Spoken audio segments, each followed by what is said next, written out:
এই শোনো না, আমাদের অন্ধবিশ্বাস চ্যানেলটি যারা এখনো সাবস্ক্রাইব করেননি প্লিজ সাবস্ক্রাইব করে দাও। আর অল্প কিছু সাবস্ক্রাইবার হলে 1,00,000 পরিবার হবে। সবাই প্লিজ সাবস্ক্রাইব এবং বেশি বেশি শেয়ার করে দাও প্লিজ। সময় প্রবাহমান স্রোতের মতো চলে যাচ্ছে। দেখতে দেখতে কেমন যেন 6টা মাস চলে গেছে। এরা এখন প্রতিদিন কলেজে যায়, নিয়মিত ক্লাস করে বাসায় পড়ে। এরাকে প্রমাণ করতে হবে সাদাতের যোগ্য বউ হিসেবে, প্রমাণ করতে হবে মির্জা বাড়ির বড় বউ হিসেবে। সাদাত তাকে পই পই করে বলে দিয়েছে মন দিয়ে পড়তে। ছোটবেলা থেকেই এরার স্বপ্ন তাকে ডাক্তার হতে হবে, অনেক বড় ডাক্তার, সবাই তাকে চিনবে। তার মায়ের স্বপ্ন এরা অনেক বড় ডাক্তার হবে। কথাগুলো ভাবতে ভাবতে মায়ের কথা মনে পড়ে যায়, চোখ দিয়ে টপ টপ করে পানি গড়িয়ে পড়ে। এরা অতি সন্তর্পণে মুছে নেয়, তো অতপর পড়ায় মনোযোগ দেয়। রিয়া এই বাড়িতে আর আসেনি। শম্পা মির্জা ইরার সাথে কথা বলেন না। রানু মির্জা সব সময় ইরার খেয়াল রাখেন।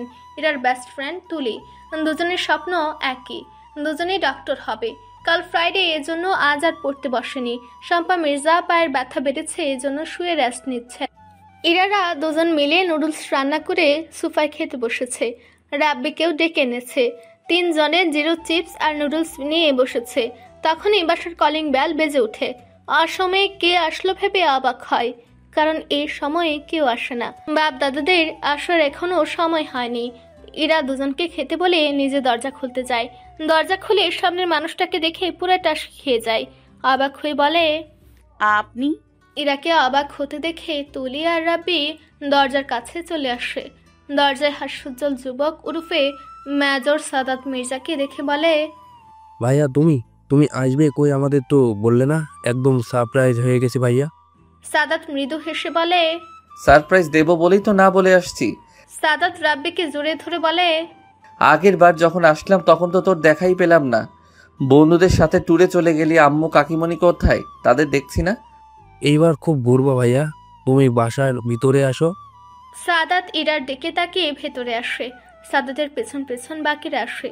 সাদাত ড্রয়িং রুমে এসে চিৎকার করে ডাকে, আম্মু কোথায় তুমি? দেখো কে এসেছে। শম্পা মির্জা সাদাতের কণ্ঠস্বর পেতে ধরফরে ওঠেন। পায়ের ব্যথা নিয়ে ছুটে আসেন ড্রয়িং রুমে। এসে সাদাতকে জড়িয়ে ধরে চোখের পানি ফেলে বলেন, সাদ, তুই আসছিস বাবু? কেমন আছিস বাবা? আসবি, মাকে একবারও বলবি না তুই? তাহলে আমি সব রেডি করে রাখতাম। সাদাত মুচকি হেসে বলে, আম্মু তুমি শান্ত হও, আমি আলহামদুলিল্লাহ ভালো আছি। তুমি কেমন আছো? আর আমার জন্য এত ব্যস্ত হতে হবে না, শান্ত হয়ে বসো। শম্পা মির্জা আর চোখে ইরার দিকে তাকিয়ে বলেন, আমি আর ভালো, আমাকে কি ভালো থাকতে পারি? সব ঝামেলা তো আমার। আচ্ছা সাদ, তুই আসবি তা বললি না কেন? সাদাত ঢের বুঝতে পারে তার মা কাকে মিন করেছে। সাদাত কথা ঘুরে বলে, আম্মু অনেক জার্নি করে আসছি, আমার রেস্টের প্রয়োজন। আচ্ছা বাপ, রুমে গিয়ে রেস্ট নে। ওকে, তুমি গিয়ে শুয়ে থাকো। তোমার পায়ে ব্যথার কি অবস্থা এখন? সেই রকমই আছে। ওষুধ খাও, ঠিক মতো সেরে যাবে না। আচ্ছা আম্মু, আমি রুমে যাচ্ছি। আচ্ছা যা। সাদাত সোফা থেকে উঠে ইরাকে বলে তার জন্য ঠান্ডা পানি নিয়ে রুমে আসতে। ইরা চুপচাপ কিচেনে গিয়ে ফ্রিজ থেকে ঠান্ডা পানি বের করে রুমের দিকে অগ্রসর হয়। ইরার যাওয়ার দিকে ক্রুদ্ধ হয়ে তাকিয়ে থাকে শম্পা মির্জা। তুলে বিষয়টা লক্ষ্য করে বলে, আম্মু, রুমে গিয়ে রেস্ট করো। শম্পা মির্জা কিছু না বলে রুমে চলে যান। সাদাত রুমে এসে সোজা শাওয়ার নিতে চলে যায়। গরমে তার অবস্থা বেহাল, ঘেমে নিয়ে একাকার। এরা পানি এনে দেখে সাদাত রুমে নেই। ওয়াশরুম থেকে পানির শব্দ শুনে বুঝতে পারে সাদাত গোসল করছে। এরা খাটে বসে সাদাতের জন্য অপেক্ষা করে। মিনিট 10 পর সাদাত বের হয়। এরা ওয়াশরুমের দিকে তাকিয়েছিল। সাদাত যখন বের হয় তখন চোখ আটকে যায় ইরার। ইরা সাদাতকে আগে কখনো খেয়াল করে দেখেনি, তবে আজ তার কাছে অন্যরকম লাগছে। সাদাতের সিল্কি চুল থেকে টপ টপ করে পানি গড়িয়ে বুক পেটে ছড়িয়ে পড়েছে। সাদাত বইয়ের চাহনি দেখে বাঁকা হাসে। এরা এতটাই ঘুরের মধ্যে আছে, সাদাত যে তার একদম কাছে চলে এসেছে বুঝতে পারেনি। সাদাত ইরার চোখের সামনে তুড়ি বাজিয়ে বলে, মিসেস মির্জা। ইরা চমকে উঠে বলে, কি কি দেখছিলে? কই কিছু না তো। লজ্জায় মাথা নিচু করে বলে। সাদাত ইরার থুতনি উঁচু করে বলে, লজ্জা পাচ্ছ ঠিক আছে, তবে এতটাও পেও না যে। আপনার পানি। সাদাত বোতলের দিকে তাকিয়ে হেসে ওঠে, তারপর বলে, এখন ঠান্ডা লাগছে, পানি লাগবে না, টেবিলের উপর রেখে দাও। রাতে সবাই বাসায় ফিরে। বাসায় এসে সাদাতকে দেখে অবাক হয়, তার থেকে বেশি খুশি হয়। ছেলেটা কতদিন পর বাসায় আসছে। সাদাত সবার সাথে কুশল বিনিময় করে সবাইকে ফ্রেশ হয়ে আসতে বলে। তারা ফ্রেশ হতে চলে যায়। তারপর সবাই রাতে ডিনার শেষে ঘুমাতে চলে যান। এরা বিছানায় বসে গভীর ভাবনায় ডুবে আছে। তখনই রুমে ঢুকে সাদাত। সাদাত প্যান্টের পকেটে হাত দিয়ে হেঁটে হেঁটে আসছে। ইরাকে গভীর ভাবনায় দেখে বলে, মিসেস মির্জা এত কি ভাবছেন? ইরা সহসা ঘাড় বাঁকিয়ে তাকায়। হীরা আচমকা বলে ফেলে, আপনাকে নিয়ে ভাবছি। সাদাত ভ্রু নাচে বলে, আমাকে নিয়ে? তা কি এমন ভাবছেন শুনি? তেমন কিছু না। সাদাত বিছানা থেকে বালিশ নিয়ে সোফার দিকে অগ্রসর হয়ে বলে, ঘুমিয়ে পড়ো। ইরা হাত বাড়িয়ে বলে, শুনুন, সাদাত থেমে যায়। ইরার কাছে এগিয়ে এসে বলে, বলো। আপনি চাইলে বিছানায় শুতে পারেন।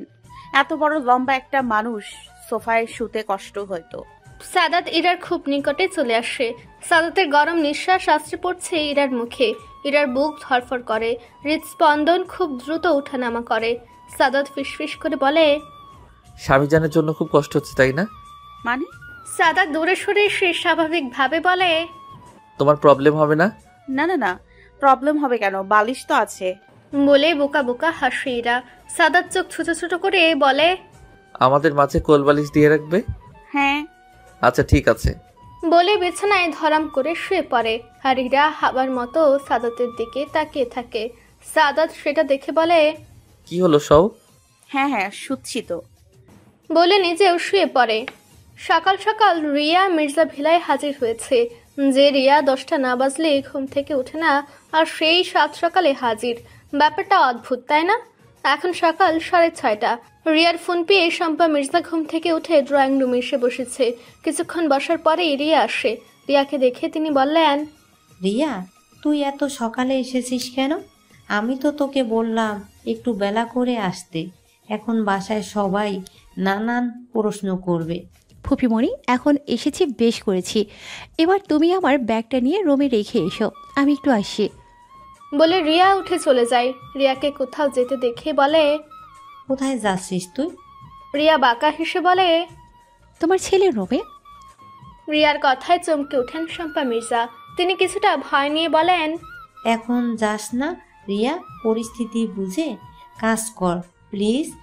বেশি ঝামেলা করিস না, এখন সবাই বাসায় আছে। তোর সাথে কিন্তু আমারও প্রবলেম হতে পারে, বি কেয়ারফুল। রিয়ার চোখে মুখে ঢাব ভাব অন্যরকম। সে শম্পা মির্জাকে রেস্ট নিতে বলে সাদাতের রুমে চলে যায়। রিয়া রুমের সামনে এসে বুঝে উঠতে পারে না দরজা দেওয়া নাকি এমনি ফিরানো। তাই হাত দিয়ে ঠেলা দিয়ে চেক করতে যায়। আচমকা দরজা খুলে যাওয়ায় চোখ মুখ খুশিতে নেচে ওঠে। রিয়া খুব ধীরে আওয়াজবিহীন রুমে প্রবেশ করে। এক বিছানায় দুজনকে দেখে রেগে যায়। তারপর ইরার দিকে এগিয়ে যায়। ইরা গভীর ঘুমিয়ে আচ্ছন্ন। রাতে দুজনের মধ্যে যে কোলবালিশ দেওয়া হয়েছিল সেটা আর নেই। দুজনেই দুজনের খুব নিকটে। সহসা রিয়া ইরার কাছে এসে ইরার হাত ধরে হ্যাচকা টান মেরে দেয়। হঠাৎ ঘুমের ঘুরে এমন হওয়ায় ভয়ে কেঁপে উঠে চিৎকার করে ওঠে। হঠাৎ চিৎকারের শব্দ শুনে সাদাত ধরফরিয়ে উঠে বলে, ইরা, কি হয়েছে? সাদাত চোখ ডোলে সামনে তাকাতে রেগে যায়। রেগে বিছানা থেকে উঠে এসে বলে, হাউ ডেয়ার ইউ রিয়া, তোর সাহস কি করে হয় বিনা পারমিশনে আমার রুমে আসার? আর এসে তুই ইরাকে টেনে ওঠালি কেন?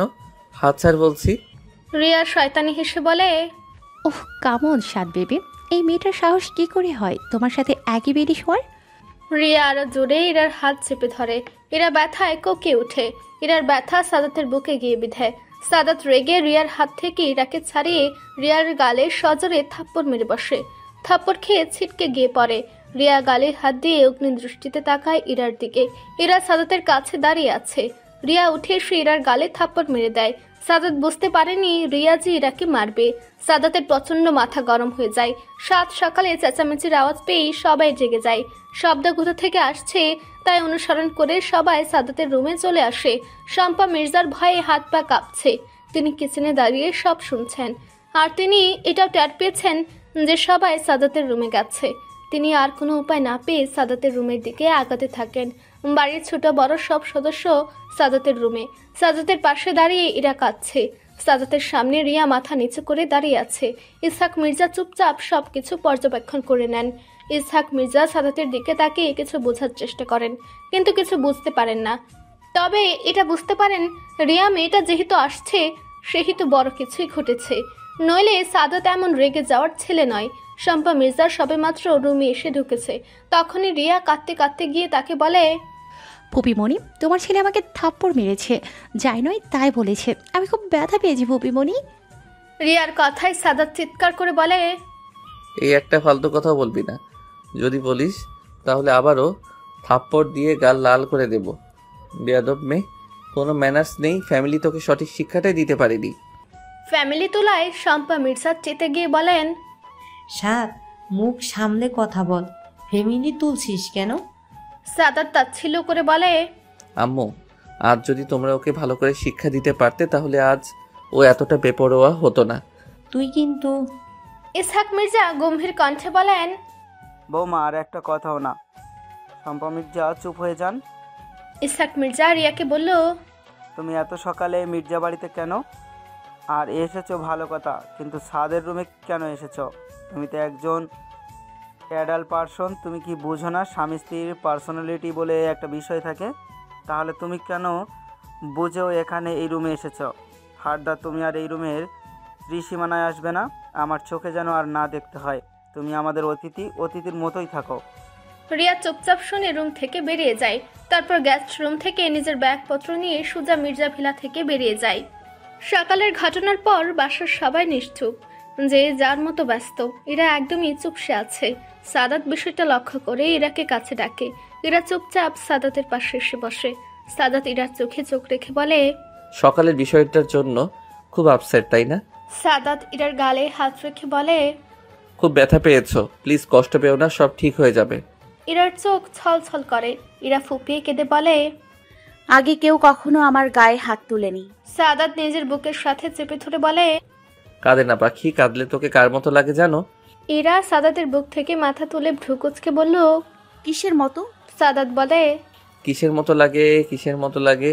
ও হ্যাঁ, তোমাকে টমেটোর মতো লাগে। ইরা হা হয়ে যায়। লোকটা বলে কি? ইরা মুখ বাঁকিয়ে বলে, টমেটো? এত কিছু থাকতে আমাকে টমেটোর মতো লাগে আপনার কাছে? হোয়াই? বিকজ তুমি যখন কাঁদো তখন তোমার গাল দুটো লাল টমেটোর মতো হয়ে যায়। বুকা হেসে বলে। ইরা ঠোঁট উল্টে সাদাতের দিকে তাকিয়ে থাকে। শুক্রবার বলে সবাই বাসায় আছে। সাদাত ইসহাক মির্জার সাথে বসে গল্প করছে। একসময় তিনি বলেন, দাদু ভাই। জি দাদু বলেন। অনেকদিন পর বাসায় আসলে, আর ছুটির দিন, তুমি বরং ইরাকে নিয়ে ওদের বাসা থেকে ঘুরে এসো। সকালের ঘটনার জন্য মেয়েটার মন খুব খারাপ, বাবার বাসায় গেলে মনটা ভালো হয়ে যাবে। আচ্ছা দাদু, ঠিক আছে। সাদাত রুমে এসে ইরাকে ব্যাগ গোছাতে বলে। ইরা কারণ জিজ্ঞেস করলে বলে সারপ্রাইজ। সাদাত কিছু না বলে ইরাকে নিয়ে বের হয় ইরার বাবার বাড়ির উদ্দেশ্যে। রিয়া বাসার সকল জিনিসপত্র ভেঙে চুরে টান মেরে ভেঙে ফেলেছে। রিয়ার চেঁচামেচিতে পুরো চৌধুরী বাড়ি ঝনঝন করে বেজে উঠছে। রিয়ার বাবা মা মেয়েকে সামলাতে পারছেন না। শেষমেশ রিয়ার মা শাপলা চৌধুরী মেয়েকে বলেন, মামনি, তোমাকে আমার সাথে এক জায়গায় যেতে হবে, শুধু একবার। তারপর সাদাত মির্জা শুধু তোমার হবে। মায়ের কথায় রিয়া শান্ত হয়ে শুনে। তারপর তিনজনে মিলে কিছু আলোচনা করেন। সাদাত শ্বশুর বাড়ি এসেছে 30 মিনিট মতো। ইরা বাবার বাড়ি এসে মহা খুশি। সকালের ঘটনা নিমিষে ভুলে গেছে। একেই বলে হয়তো বাপের বাড়ি। সাদাত চেয়েছে শুধু ইরার হাস্যোজ্জ্বল মুখ দেখছে। ইরার স্কুলের দুজন বান্ধবী এসেছে দেখা করতে। ইরা পুরনো বান্ধবীকে দেখে খুব খুশি হয়। স্কুলের বন্ধুগুলো আসলেই অন্যরকম। ইরা দুজনকে নিয়ে সাদাতের কাছে আসে। সাদাত ইরার রুমে দাঁড়িয়ে দাঁড়িয়ে ফোনে কথা বলছে। কথা শেষ করে পেছনে তাকাতেই ইরার হাস্যোজ্জ্বল মুখ দেখে ইরা এগিয়ে এসে বলে, আমার দুজন বান্ধবী এসেছে, আপনার সাথে পরিচয় করে দিতে আনলাম। কোথায় তারা? ইরা দুজনকে ডাক দেয়। দুজন রুমে আসে। দুজনে সালাম দেয়। সাদাত সালামের উত্তর দিয়ে দুজনকে বসতে বলে। দুজন বিছানায় বসে। দুজন লজ্জায় কথা বলতে পারে না। সাদাত তাদের থেকে অনেক বড়। সাদাত ব্যাপারটা বুঝতে পারে, সেজন্য নিজেই বলে, কেমন আছো তোমরা? জি দুলা ভাই, ভালো। আপনি কেমন আছেন? আমিও বেশ ভালো আছি। তো তোমাদের কি অবস্থা, পড়াশোনা কেমন চলছে? আলহামদুলিল্লাহ, ভালোই। মন দিয়ে পড়বে, লক্ষ্য স্থির লাগবে, আজে বাজে কোনো দিকে চোখ দেবে না। জি। আচ্ছা দুলা ভাই, আমরা আজ আসি, ভালো থাকবেন। আচ্ছা, তোমরা আমাদের বাসায় বেড়াতে যেও। বান্ধবী যখন আছে তখন তো অবশ্যই যেতে হবে। তা অবশ্য ঠিক। ইরা দুজনের জন্য নাস্তা নিতে নিচে আসছিল। সে যাওয়ার আগেই দুজন নিচে এসে ইরাকে ধরে বলে, দোস্ত, দুলা ভাই কিন্তু সেই হয়েছে, পুরাই হিরো। দেখতে যেমন সুন্দর তেমনই হ্যান্ডসাম। সামলে রাখিস, কারো নজর না লাগে যেন। ইরা লজ্জা পেয়ে মাথা নিচু করে নেয়। ইরাকে লজ্জা পেতে দেখে বলে, ওরে লজ্জাবতীর রূপসী, আর লজ্জা পেও না। পাশ থেকে আরেকজন বলে, দোস্ত আমরা আজ আসি। কিছু না খেয়ে যেতে পারবি না? দুজনেই ট্রে থেকে 2 টুকরা আপেল নিয়ে বলে, নিয়েছি দোস্ত, এবার আসি আমরা। ইরা 2 বান্ধবীকে রাস্তা পর্যন্ত এগিয়ে দিয়ে আসে। এখন বিকাল 4টা। সাদাত আর রায়হান একটু হাঁটতে বেরিয়েছে। ইরা বাড়িতে বাবার ফুপি সাথে বসে গল্প করছে।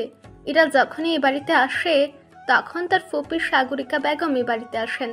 জামাইকে ভালো মন্দ রান্না করে খাওয়ান। ইরার ফুপি ইরাকে ছোট থেকে কুলে পিঠে করে বড় করেছে। মায়ের অভাব বুঝতে দেননি। তবু ইরার মায়ের ভালোবাসার খুব প্রয়োজন ছিল। মায়ের ভালোবাসার খুব অভাব ফিল করেছে, কিন্তু তারা কিছু করতে পারেনি। ইরা তার ফুপিকে দ্বিতীয় মা মনে করে, আর তার ফুপি ইরাকে নিজের সন্তান মনে করেন। সন্ধ্যার পর বাসায় ফিরে 2 বন্ধু খাওয়ার জন্য সিঙ্গারা, মোংলায় পেঁয়াজও নিয়ে আসে। সাগরিকা বেগম সেগুলো ট্রেতে সাজিয়ে নিয়ে আসে। সোফায় বসে সবাই খায়। সাদাত কোনো রকম খেয়েছে। সাদাত ভাজা পোড়া তেমন একটা পছন্দ করে না। এমনি বাইরের কোনো খাবারই হেলথের জন্য ভালো না। সাদাত রাতে চলে যেতে চাইছিল, কিন্তু ইরার বাবা রফিক সাহেব মেয়ের জামাইকে যেতে দিতে চাইছেন না। জোর করায় সাদাত আর না করতে পারেনি, থেকে যেতে হয়েছে। ইরাও খুব খুশি। বিয়ের পরে বাবার বাড়ি মাত্র 2 দিন থেকেছে, আজ থাকবে সেজন্য খুব খুশি। রাতের খাবার খেয়ে ইরার রুমে এসে শুয়ে পড়ে দুজন। রিয়ার বাবা আশরাফুল চৌধুরী শম্পা মির্জাকে ফোন দিয়ে চৌধুরী বাড়ি আসতে বলেছে। মির্জা বাড়ির সবাইকে বুঝে সুঝে তারপরেই চৌধুরী বাড়ি এসেছে। রাতে খাবার খাওয়ার পর ড্রয়িং রুমে বসে সকলে। শম্পা মির্জা মনে মনে ঠিকই আন্দাজ করতে পেরেছেন তার ভাই তাকে কেন ডেকেছে। আশরাফ চৌধুরী গম্ভীর দৃষ্টিতে শম্পা মির্জার দিকে তাকিয়ে থাকেন। শম্পা মির্জা ভাইয়ের দিকে তাকিয়ে নরম সুরে বলে, ভাইজান, তুই আমাকে কথা দিলি তোর একমাত্র ছেলের সাথে আমার মেয়ের বিয়ে দিবি। তোর প্রস্তাবে আমি রাজিও হয়ে গেলাম। কথা ছিল মামুনি দেশে আসলে ধুমধাম করে দুজনের বিয়ে দেব। এখন এমনটা কেন হলো? কিসের জন্য আমার মেয়েটাকে এত সাফার করতে হচ্ছে? আমার ফুলের মতো মেয়েটাকে সারা থাপ্পড় পর্যন্ত মেরেছে। শুধু তোর ছেলে বলে আমি কিছু বলিনি। যদি অন্য কেউ হতো তাহলে এতক্ষণে তার লাশ পড়ে থাকতো। এসবের মানেটা কি শম্পা? শম্পা মির্জা আমতা করে বলেন, ভাইজান, আমি কিছু জানি না। সাদ হুট করে সেদিন রাতে ওই মেয়েটাকে বিয়ে করে বাসায় আনছে। আমি মেনে নেইনি। আমি রিয়া মামুনিকেই আমার সাদের বউ করব ভাইজান। তাহলে ওই মেয়েটা মির্জা বাড়িতে কি করছে? ওকে তাড়িয়ে দিচ্ছিস না কেন? ভাইজান, আমার শ্বশুরের কথায় শেষ কথা মির্জা ভিলায়। আমার শ্বশুর মশাই বিয়েটা মেনে নিয়েছে, এমনকি মেয়েটাকেও তুলির সাথে কলেজে ভর্তি করিয়েছে। সব কিছু সুযোগ সুবিধা দিচ্ছে। বাড়ির সবাই মেয়েটাকে মাথায় করে রাখছে। এখন আমি কি করব? সাদও আমার কোনো কথা শোনে না, সবাই আমার বিরুদ্ধে। মেয়েটাকে সরিয়ে দে। মানে? সহজ কথা বুঝিস না? সাদাতের জীবন থেকে সরিয়ে দে। এমন কাজ কর যাতে মেয়েটা নিজে নিজেই সাদাতের লাইফ থেকে সরে যায়। আমি কিভাবে সরাবো ভাইজান? আমি পারবো না। যদি এ কাজ আমি করতে যাই তাহলে হয়তো এই বাড়িতে আমার আর জায়গা হবে না। সরি ভাইজান। তাহলে আমাকেই করতে হবে। আমার মেয়ের মুখে হাসি ফোটানোর জন্য আমি সব করতে পারি। ভাইজান, এমন কিছু করো না যাতে মেয়েটার কোনো ক্ষতি হয়। ইরাকে আমি যতই মেনে না নেই, ইরা খুব ভালো একটা মেয়ে। ইরার সাথে সাদের বিয়ে না হয় অন্য কারোর সাথে বিয়ে হলে আমি ঠিকই মেনে নিতাম। শুধু তোমাকে কথা দিয়েছি বলে মেনে নেইনি। তুই কিন্তু অন্য সুরে কথা বলছিস শম্পা। আমি ঠিকই বলছি ভাইজান। আমি খারাপ কিছু করতে চাই না। শুধু তোমাকে কথা দিয়েছি আর সেই কথা রাখতে সর্বোচ্চ চেষ্টা করছি। আমার যা বোঝার বোঝা হয়ে গেছে। তুই রুমে গিয়ে ঘুমিয়ে পড়। আমি রুমে যাচ্ছি। আর রুমি, তুমি রিয়া মামুনিকে দেখে রুমে এসো। প্রতিদিনের মতো আজও রাত পেরিয়ে সকাল হয়েছে, তবে আজকের সকালটা অন্যরকম। সাদাত ইরা দুজনকে জড়িয়ে ধরে ঘুমিয়ে আছে। ঘুমের ঘুরে কে কাকে জড়িয়ে ধরেছে কেউ জানে না। সাদাত এখনো ঘুমাচ্ছে, ইরা জেগে যায়। ইরা যখন ঘুরে শুতে যায় তখন অনুভব করে তাকে কেউ দু হাতে আঁকড়ে ধরে আছে। ইরা চোখ ডোলে সামনে তাকাতে সাদাতের মুখ দেখে হা হয়ে যায়। এরা কি মনে করে সাদাতের কপালে ঠোঁট ছুঁয়ে দেয়। সাদাত চোখ মুখ দলা করে ফেলে। এরা দুষ্টুমি করে এবার সাদাতের গলায় কিস করে। আচমকা সাদাত চোখ মেলে তাকায়। সহসা সাদাতের তাকানোই এরা ভরকে যায়। আচমকা সাদাত চোখ মেলে তাকায়। সহসা সাদাতের তাকানোই এরা ভরকে যায়। চোখ দুটো বড় বড় হয়ে যায়। সাদাত বাঁকা হেসে ইরার দিকে তাকিয়ে আছে। ইরা তুতলি বলে, আপনি জেগে আছেন? সাদাত ঠোঁটের কোণে হাসি ঝুলিয়ে বলে, কেন, আমি জেগে থাকলে তোমার প্রবলেম হচ্ছে নাকি? যদি প্রবলেম হয় তাহলে আমি আবার ঘুমিয়ে যাচ্ছি। বলে চোখ বন্ধ করে নেয়। সাদাতের কাজে হতভম্ব হয়ে যায় ইরা। কি বলবে ভেবে পাচ্ছে না। ইরা ছোটার জন্য মুচড়ামুচড়ি করে। সাদাত বলে, এত নড়ছো কেন? আমি না ছাড়লে তুমি কিছুতেই ছুটতে পারবে না। তোমার গায়ে কি সেই জোর আছে যে আমার শক্তির সাথে তুমি পেরে উঠবে? ইরা কাঁদো কাঁদো ফেস করে বলে, আমাকে ছেড়ে দেন না, আমি কিছু করিনি তো। আর কোলবালিশ কোথায়? এখানে তো কোলবালিশ থাকার কথা। তাহলে আপনি কোথা থেকে আসলেন? সেটা তো জানি না, তবে তবে কি? তুমি যে এত ভালো আদর করতে পারো সেটা তো জানতামই না। সাদাতের কথায় লজ্জায় সাদাতের বুকে মুখ লুকায়। সাদাত ইরাকে ছেড়ে উঠে বসে। তারপর গম্ভীর কণ্ঠে শুধালো, যাও গিয়ে ফ্রেশ হয়ে নাও, নাস্তা করে বাসায় যেতে হবে। হঠাৎ করেই সাদাতের কি হলো বোঝার চেষ্টা করে ইরা। লোকটা এখনই কত হাসি খুশি হয়ে কথা বলছিল, আর এখনই গম্ভীর হলোটা কি? ইরার ভাবনার মাঝেই বলে, কি হলো, যাচ্ছ না কেন? ইরা বিছানা থেকে নেমে ওয়াশরুমে চলে যায়। আর তার যাওয়ার পানে তাকিয়ে আছে সাদাত। সাদাত মনে মনে বলে, আমি জানি তোমার মনে এখানে কি চলছে। এই সময় তোমাকে পড়ার দিকে মনোযোগ দিতে হবে। তোমার বয়স এখন 17। তুমি আবেগের বশে কি করে ফেলবে তুমি নিজেই জানো না। এখন আমাকে সতর্ক থাকতে হবে। আমি কোনো ভুল করতে চাই না ইরা, আর না তোমাকে কোনো ভুল করতে দেব। ইরা ফ্রেশ হয়ে এসে নিচে চলে যায়। সাদাত নিজেও ফ্রেশ হয়ে এসে ড্রয়িং রুমে গিয়ে রায়হানের পাশে বসে। ইরার বাবা রফিক সাহেব বাসায় নেই। দুই বন্ধু গল্প করছে এমন সময় সাদাত বলে, রায়হান, তোর এবার বিয়ে করা দরকার। তোর জন্য বিয়ে ফরজ হয়ে গেছে বন্ধু। আঙ্কেল আর তুই বাসায় একা পুরুষ মানুষ, তোদের তো একজন মহিলার দরকার ভাই। দেখ, যখন এই বাড়িতে আত্মীয় আসে তখন ফুপি এখানে এসে রান্না বান্না থেকে শুরু করে যাবতীয় সব করেন। তারপর আবার তার বাসায় যেতে হয়, অনেক কষ্ট হয়ে যায় তার। যখন ফুপি থাকে না তখন তোকে কষ্ট করে রান্না করতে হয়, তারপর অফিসে যেতে হয়। এসব তাহলে তোকে কতটা কাজ করতে হয়, নিজের উপর দিয়ে কতটা ধকল চায়। তারপর যখন দিন শেষে বাসায় ফিরিস তখন কি মন চায় রান্না করে রাতের খাবার খেতে? কখনোই না। এখন তোর কি মতামত? সাদাতের কথা বলা শেষ হলেই রায়হানের ফুপি সাগরিকা বেগম বলেন, তুমি ঠিক বলছো বাবা। রায়হানকে কত করে বলি, বাবা একটা বিয়ে কর, বাসায় একটা মেয়ে লোক থাকলে কত সুবিধা, সেটা যদি ও বুঝতো। একটা বিয়ে করলে অন্তত পক্ষে 4টা ভালো মন্দ খেয়ে বাঁচতে তো পারতো, কিন্তু কে শোনে কার কথা।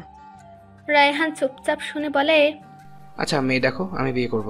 সত্যি বিয়ে করবি তো? আরে হ্যাঁ করব, কিন্তু খুব ঘরোয়া ভাবে। আচ্ছা তাই হবে। সাগরিকা বেগম হাসি মুখে বলেন, মেয়ে আমার দেখাই আছে, ভাই আসলে আমরা আজই মেয়ে দেখতে যাব। কি বলো জামাই? জি ফুপি। রফিক সাহেব 9টার সময় বাড়ি ফেরেন। ইরা আজ কলেজ খোলা থাকলেও যেতে পারবে না। ইরা যখন শুনেছে তার ভাই বিয়ে করতে রাজি হয়েছে তখন থেকে মহা খুশি। সাদাতকে বলেছে বিকালে বাসায় ফেরার কথা। সাদাত তার বাবাকে ফোন দিয়ে বলেছে রায়হানের বিয়ের কথা, মেয়ে দেখতে যাবে তারা। শাহাদাত মির্জা সাদাতকে আসতে মানা করেছেন। সকালের নাস্তা সেরে 5 জনে যান মেয়ে দেখতে। সাগরিকা বেগমের আগে থেকে জানাশোনা, তাদের বাড়ির পাশে মেয়ের খালা বাড়ি। মেয়ে অনার্স ফাইনাল ইয়ারের স্টুডেন্ট। পাত্রীদের বাসার সামনে এসে দাঁড়ায়। সাদাত বাসা থেকে বাইক নিয়ে আসছিল, তাতে করে তারা দুজনে এসেছে, আর বাকি 3 জন আরেকটা বাইকে। রায়হান বাড়িটায় একবার চোখ বুলিয়ে নেয়, তাদের বাড়িটার মতোই। তারা সবাই বাসার ভেতরে ঢুকে। নতুন মেহমান দেখে পাত্রীর বাবা আজাদ রহমান এগিয়ে আসেন। সালাম বিনিময় করে সবাইকে সোফায় বসতে বলেন। কিছুক্ষণ পর তাদের জন্য নাস্তা নিয়ে আসেন। তার কিছুক্ষণ পর পাত্রীকে নিয়ে আসা হয়। মেয়ে দেখে সবার পছন্দ। বিয়ের দিন তারিখ ঠিক করা হয় 2 দিন পর। আজ শনিবার, আগামী সোমবারে সাদাত আর ইরা দুজনে এখান থেকে বাসায় চলে যায়, আর বাকি 3 জনে চলে যায় নিজেদের বাড়ি। ইরার ফুপি আর সোমবারে আসবেন। শম্পা মির্জা নিজের রুমে শুয়ে আছেন। তার মাথায় নানান চিন্তা ভাবনা আসছে। তার কিছু ভালো লাগছে না।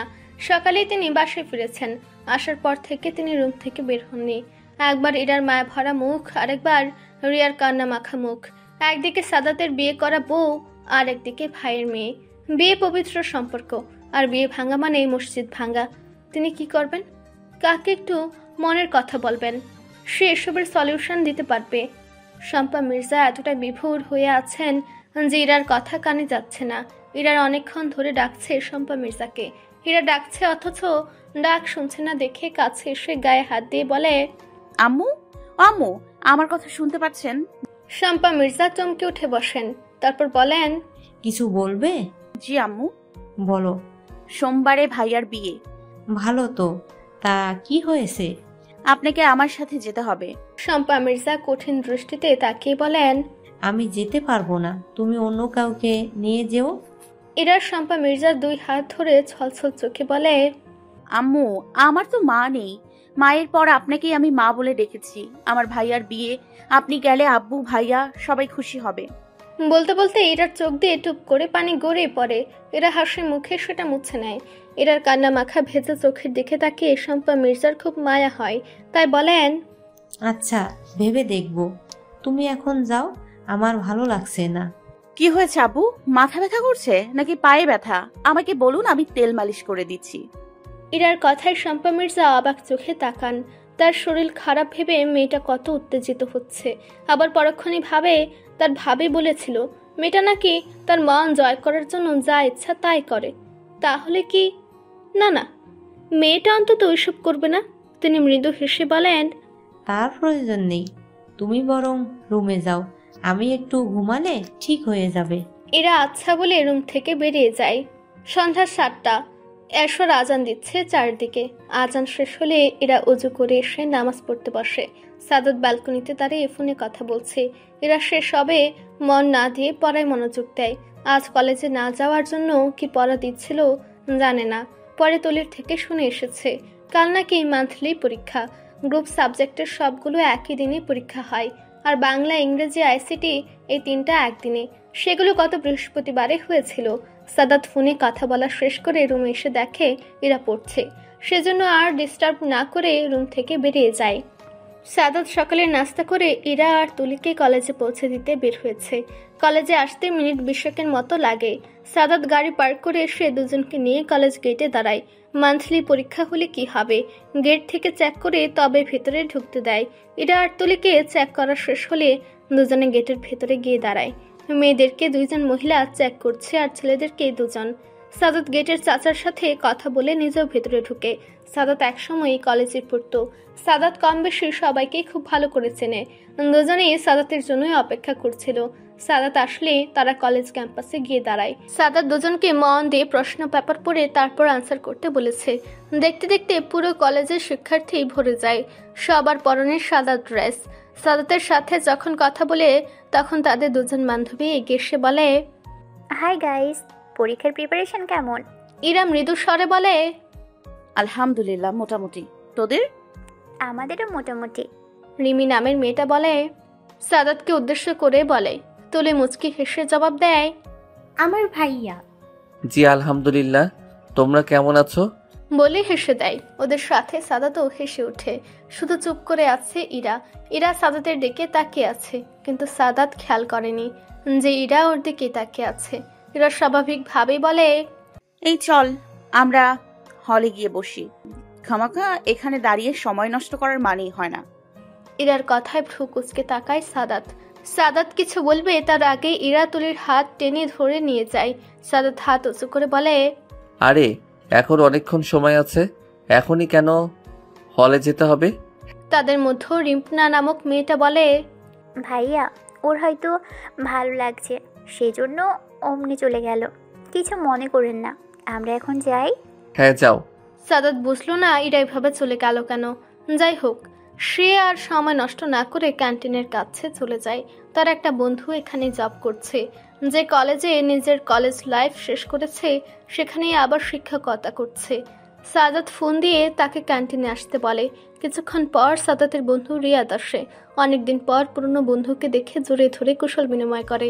সাদাত জানতো না রিয়াদ এখানে শিক্ষকতা করছে। কিছুদিন আগে যখন কথা হয় তখন সাদাত বলে, ইরা আর তুলিকে চিনিস, সায়েন্স ডিপার্টমেন্টের? রিয়াদ তখন বলে, আরে ওদেরকে তো চিনি, আমি ওদের কেমিস্ট্রি ক্লাস নেই, কিন্তু ওরা তোর কি হয়? সাদাত তখন বলে, তুলি আমার ছোট বোন। আর এরা? সাদাত বউ বলতে গিয়ে থেমে যায়, কারণ এই মুহূর্তে কাউকে বলা যাবে না। তখন মাথায় আসে এরা তো রায়হানের বোন। তখনই বলে, নিয়মিত ভালোবাসার গল্প শুনতে এবং পড়তে আমাদের অন্ধবিশ্বাস চ্যানেলটি সাবস্ক্রাইব করে পাশে থাকা বেল আইকনটি ক্লিক করুন। ধন্যবাদ সবাইকে।